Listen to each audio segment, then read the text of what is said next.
preoccupa più quella che può essere la reazione a un vaccino piuttosto che la malattia vera e propria. E la drammatica conseguenza di questo timore, tanto diffuso quanto infondato secondo gli esperti, è purtroppo evidenziata dagli allarmanti numeri sull'influenza killer. Il sistema di sorveglianza attivo in regione ha appena dovuto aggiornare la sua triste contabilità. L'iniezione dell'antidoto fa così tanta paura da lasciare tragicamente esposti al virus anche i soggetti a rischio, con un'età media di 64 anni. Siamo arrivati a 38 decessi.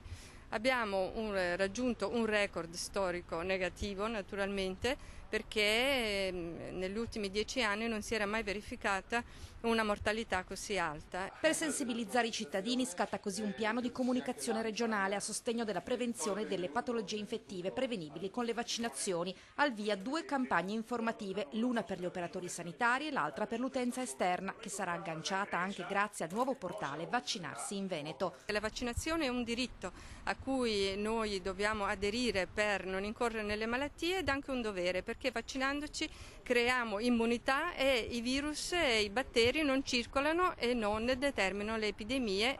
La raccomandazione è stata lanciata a Conegliano, dove è stato annunciato pure il passaggio dallo storico Pap test al nuovo HPV-DNA, che da fine aprile sarà gradualmente esteso su scala regionale per anticipare la diagnosi di tumore della cervice uterina. A testare la novità sarà l'ULS 7, azienda scelta per le ottime performance registrate nella popolazione. Accettare un programma di screening che consente di evitare di ammalarsi di tumore in futuro. Prevenire è meglio che curare.